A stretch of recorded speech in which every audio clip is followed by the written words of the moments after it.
Selamat malam Bapak Ibu yang dikasihi Tuhan. Mari bersama-sama kita malam hari ini, sebelum kita memulai dan masuk di dalam pemberitaan kebenaran firman Tuhan, kita mau satukan hati kita untuk kita datang di hadapan Tuhan.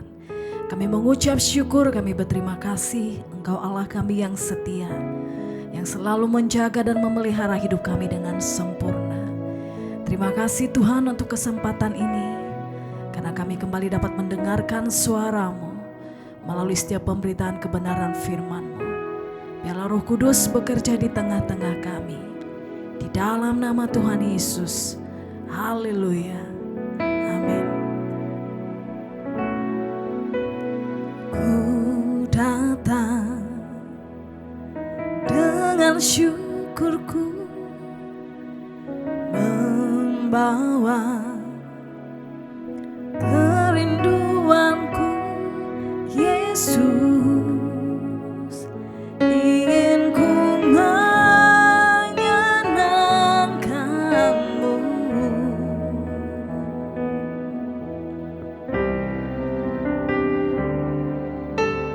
Karya-Mu indah bagiku, kasih yang menyelamatkanku, Yesus. Inilah persembahanku.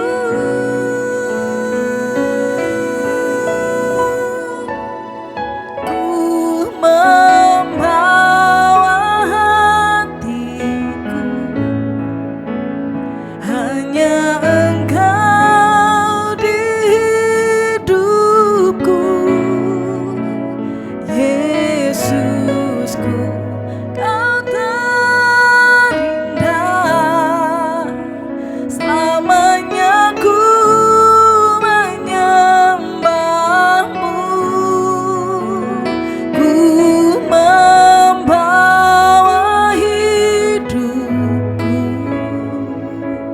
inilah persembahanku untuk Yesusku, Kau terindah.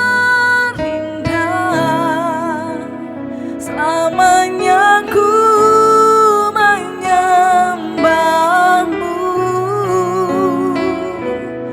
Yesus. Kami bawa hati kami Tuhan, dan kami persembahkan di hadapan-Mu. Karya-Mu indah bagiku, kasih yang menyelamatkanku, Yesus. Inilah persembahanku.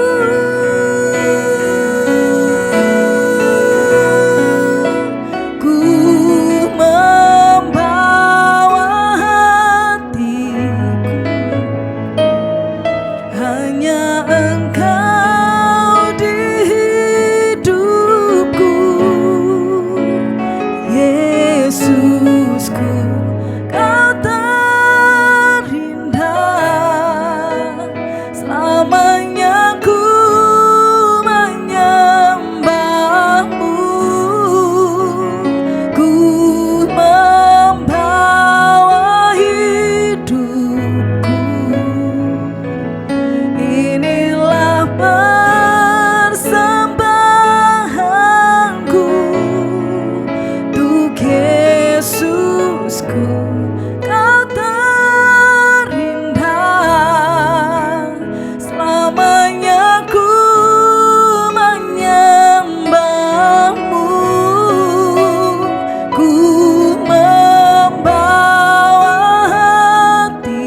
Ya, shalom, selamat malam Bapak Ibu Jemaat yang dikasihi Tuhan. Kita sudah menaikkan pujian dan penyembahan kita pada malam hari ini untuk ibadah PA pada hari ini.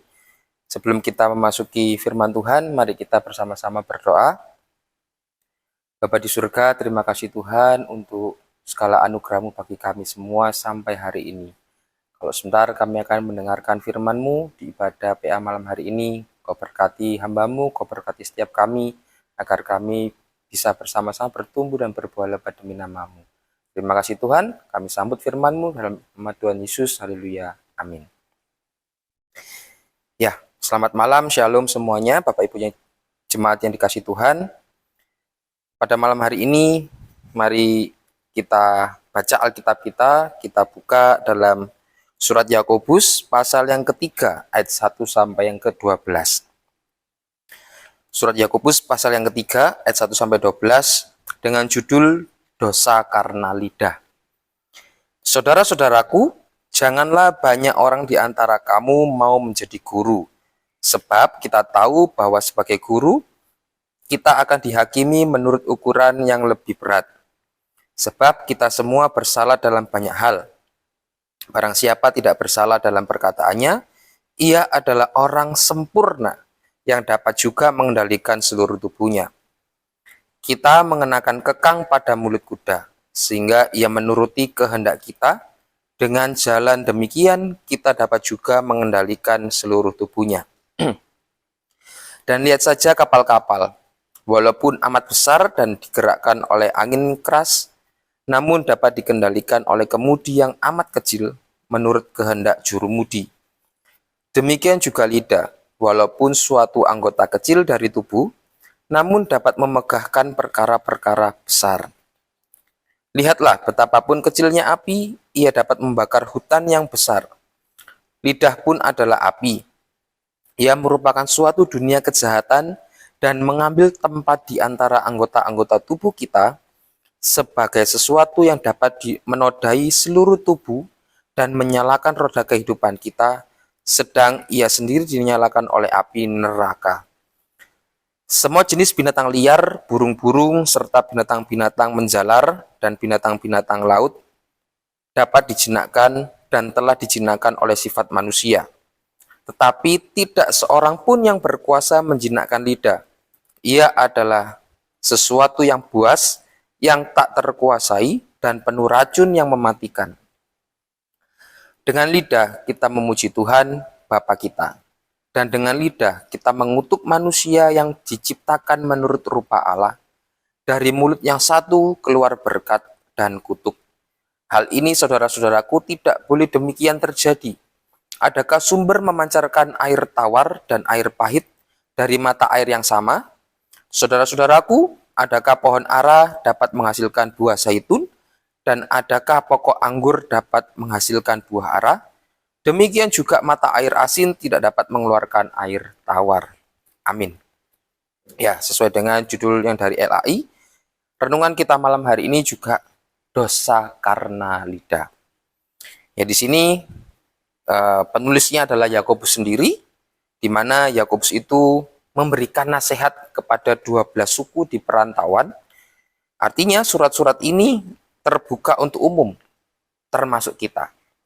Nah, tujuan awal surat ini adalah untuk mengingatkan 12 suku yang tersebar agar tidak terjadi salah berbicara ketika mereka mengajar, ketika mereka menyampaikan pengajaran firman Tuhan, agar mereka tidak salah. Jadi ini adalah sebuah peringatan, sebuah yang harus diingatkan kepada 12 suku ini. Makanya di ayat 1 dan 2, pasal 3 tadi, di sana dituliskan sebagai pengantar agar mereka berhati-hati dalam berbicara, berhati-hati dalam mengajar, dalam menjadi seorang guru, agar tahu bagaimana pengajarannya itu bisa nyampai, bisa diterima para pendengar dengan benar. Lalu apa aplikasinya buat kita? Apa aplikasinya bagi kita? Kita mungkin ada yang bekerja sebagai guru, ada yang mungkin bekerja bukan sebagai guru, hanya sebagai jemaat biasa, hanya sebagai umat biasa. Tetapi di sini juga ada makna bagi kita yang bisa kita petik. Ketika kita menyampaikan suatu berita, ketika kita menyampaikan sebuah informasi, ketika kita menyampaikan kebenaran firman Tuhan terutama, kita harus benar-benar berhati-hati. Kita harus menjaga lidah kita masing-masing. Di sini ayat 3 sampai 6 di sana ditunjukkan bahaya dari lidah. Ayat 3 sampai 6 dituliskan kita mengenakan kekang pada mulut kuda sehingga ia menuruti kehendak kita, dengan jalan demikian kita dapat juga mengendalikan seluruh tubuhnya. Dan lihat saja kapal-kapal walaupun amat besar dan digerakkan oleh angin keras, namun dapat dikendalikan oleh kemudi yang amat kecil, menurut kehendak jurumudi. Demikian juga dengan lidah. Walaupun suatu anggota kecil dari tubuh, namun dapat memegahkan perkara-perkara yang besar. Lihatlah, betapapun kecilnya api, ia dapat membakar hutan yang besar. Lidah pun adalah api. Ia merupakan suatu dunia kejahatan dan mengambil tempat di antara anggota-anggota tubuh kita, sebagai sesuatu yang dapat menodai seluruh tubuh dan menyalakan roda kehidupan kita. Sedang ia sendiri dinyalakan oleh api neraka. Di ayat 3 sampai 6 ini itu secara ringkasnya kita masukkan ke dalam bahaya dari lidah. Lidah itu memang anggota terkecil dalam tubuh kita. Lidah itu memang tidak bertulang, lidah itu lunak. Tetapi ternyata lidah ini juga membawa pengaruh yang sangat besar. Maka dari situ, di sini digambarkan seperti api yang bisa membakar. Api yang kecil lama-lama bisa menjadi api yang besar jika tidak dimatikan, jika tidak segera dimatikan. Dan ketika api menjadi besar, maka bisa membakar banyak hal yang di sekitarnya.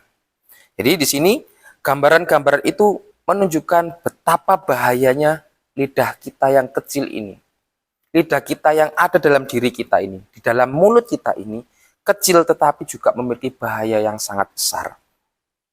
Meskipun hal kecil, meskipun lidah itu kecil, tetapi kalau dikuasai dengan baik, dikontrol dengan baik, maka bisa mengarahkan kepada jalan yang tepat, mengarahkan kepada tujuan yang benar, tidak berakhir kepada sebuah kecelakaan atau sesuatu yang buruk. Jika hal yang kecil ini dikontrol dengan benar. Seperti tadi dikatakan bahwa kuda ketika dikenakan tali pengikat di mulutnya, kita bisa mengarahkan kuda itu. Kita mau belok ke kiri, maka tali yang sebelah kiri kita tarik, sehingga dia akan mau nggak mau, maka dia akan belok ke kiri. Demikian juga ketika kita ingin kuda itu belok ke kanan, kita harus tarik tali yang sebelah kanan. Dan kuda ini mau nggak mau, sakit atau tidak, dia tetap harus mengikuti tarikan dari talinya ini supaya dia belok ke kanan. Kalau kita mau menghentikan kuda dengan tali yang sama, kita tarik ke belakang, maka kuda itu akan berhenti. Dan dia tidak bisa melawan. Dan dia tidak bisa menolak tarikan dari tali itu. Demikian juga ketika kapal dikendalikan oleh kemudi yang kecil. Jika kita menggerakkan ke arah gunung berbatu, kita menggerakkan ke arah gunung es yang terjal, maka kita semua bisa celaka. Tetapi ketika kita mengarahkan kapal itu ke jalan yang tepat, maka seluruh kapal itu juga akan berjalan di tempat yang aman. Jadi, meskipun hal kecil, tetapi ketika kita menguasai, ketika kita mengontrol dengan baik, maka kita juga bisa mengendalikan sepenuhnya ke tujuan mana yang hendak kita capai, yang hendak kita datangi. Lidah itu bisa menjadi salah satu kunci kepada kebinasaan. Jadi kita harus benar-benar berhati-hati. Kita buka di dalam Pengkhotbah pasal yang kelima ayat 1 sampai 6.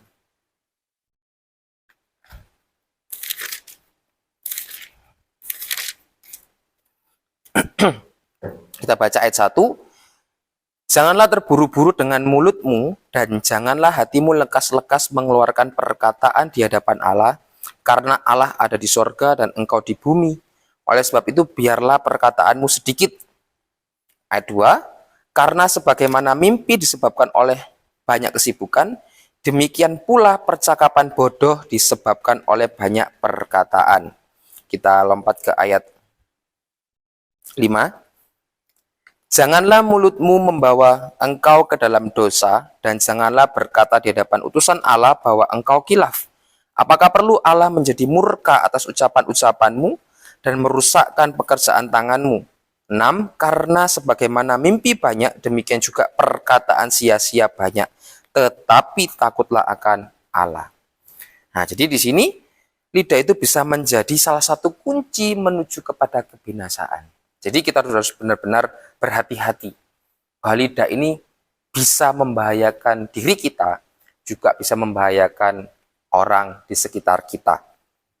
Lalu kita kembali lagi ke Yakobus pasal yang ketiga, ayat 7 sampai 8, di sana ditunjukkan sebagai sifat dari lidah.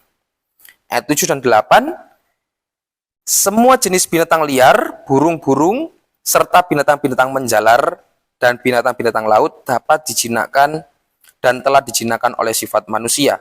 Tetapi tidak seorang pun yang berkuasa menjinakkan lidah. Ia adalah sesuatu yang buas, yang tak terkuasai dan penuh racun yang mematikan. Ya, di sini kalau tadi kita mengerti bahwa lidah itu berbahaya. Sekarang kita harus paham bahwa sifat dari lidah itu juga menakutkan. Di sini digambarkan sebagai disamakan dengan hewan, disamakan dengan binatang. Almarhum Bapak Pendeta Sewi sering mengatakan bahwa lidah itu buas. Padahal kalau kita ambil kata buas itu sendiri, itu biasanya dipakai kepada binatang, kepada hewan buas, binatang buas. Nah, kenapa lidah kita juga dikatakan buas seperti yang tertulis dalam ayat 8 ini? Karena lidah ini juga bisa mematikan, membunuh, membinasakan diri sendiri, bahkan orang di sekitar kita. Dan itu adalah sifat yang buruk, sifat yang tidak baik, yang harus benar-benar kita waspadai. Bahkan di sini dikatakan, lidah itu tak terkuasai dan penuh racun yang mematikan. Jadi, dengan lidah yang sama ini, itu bisa menjadi buas, bisa menjadi tidak terkendali. Jadi, dengan kata lain, bisa menjadi sangat-sangat liar. Ketika seseorang sudah memulai percakapan, ketika memulai untuk membicarakan orang lain, dengan kata lain, menggosip.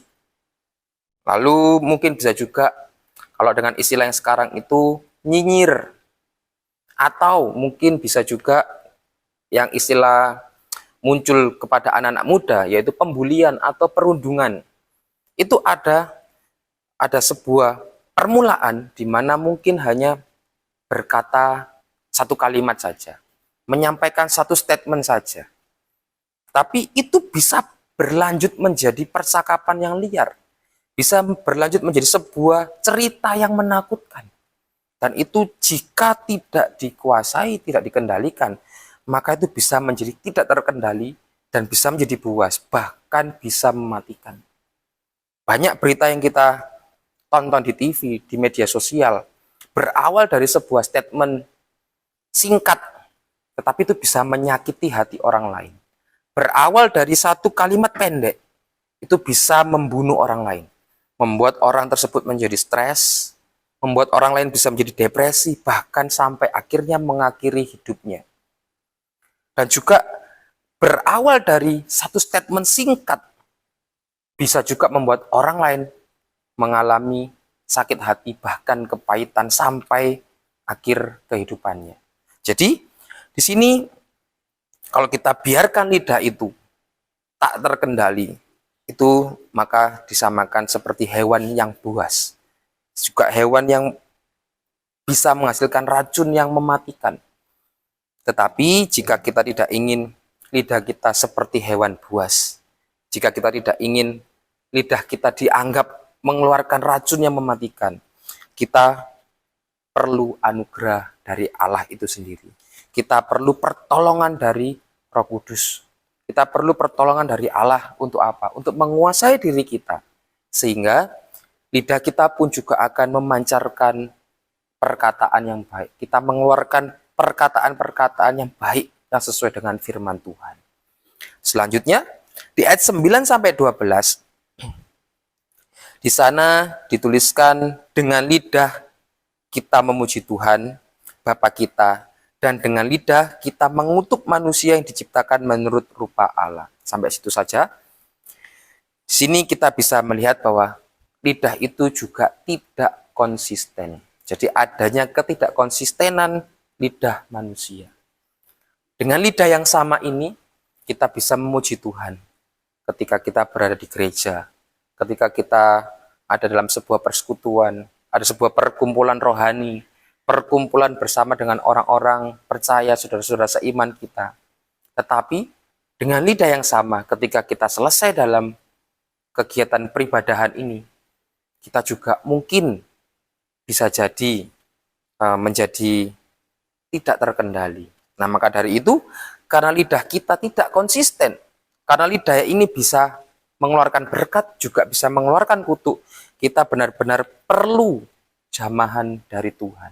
Kita juga benar-benar perlu pertolongan dari Roh Kudus untuk benar-benar menguasai kita sepenuhnya, untuk benar-benar memimpin kita sepenuhnya, agar lidah kita ini bisa dengan jelas memancarkan perkataan-perkataan firman Tuhan.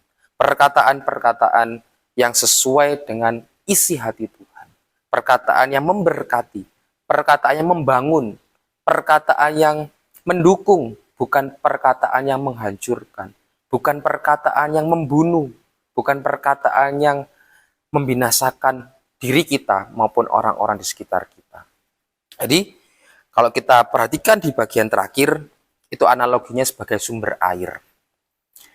Dalam satu sumber air, tidak mungkin satu sumber air yang sama, yang satu ini, menghasilkan air tawar ataupun air asin di waktu bersamaan dari satu sumber yang sama.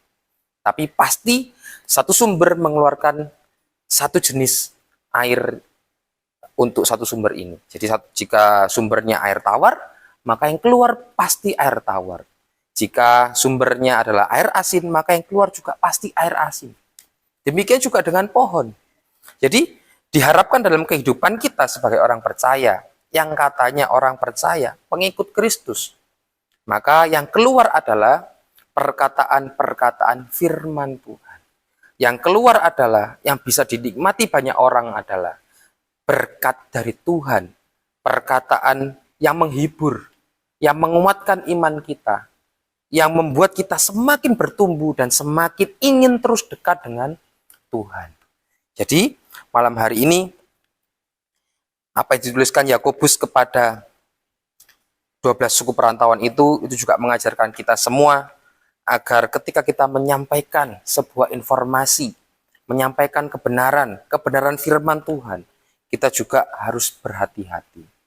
Kita harus dikuasai terlebih dahulu oleh Tuhan, dikuasai terlebih dahulu oleh Roh Kudus, agar pikiran kita, lidah kita, bahkan seluruh kehidupan kita itu memancarkan kasih Kristus, memancarkan anugerah Allah, sehingga ketika orang lain menikmati apa yang ada dalam diri kita, mereka menikmati jamahan Tuhan, mereka menikmati kuasa Tuhan, mereka menikmati berkat Tuhan melalui apa yang kita sampaikan.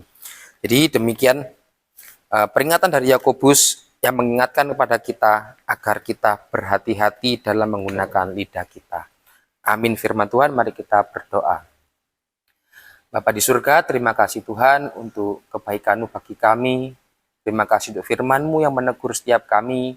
Tuhan selalu ingatkan kami, selalu tegur kami agar kami menjaga lidah bibir kami untuk senantiasa tetap sesuai dengan kebenaran firman-Mu Tuhan. Ampuni setiap kami Tuhan, apapun yang kami lakukan, baik itu yang kami sengaja maupun tidak kami sengaja, biarlah Engkau mengingatkan kami. Engkau terus menuntun kami, membimbing kami, bahkan memimpin kami, agar kami tidak salah jalan, agar kami tidak salah berbicara, agar kami terus mewartakan Injil-Mu, agar kami terus mewartakan firman-Mu, dan Engkau sendiri yang menguasai hati kami, menguasai lidah kami. Terima kasih Tuhan, hamba-Mu sudah selesai berbicara. Roh Kudus-Mu terus mengingatkan setiap kami, terus mengajar setiap kami. Terima kasih Tuhan, dalam nama Yesus, haleluya, amin. Tuhan Yesus memberkati kita semua.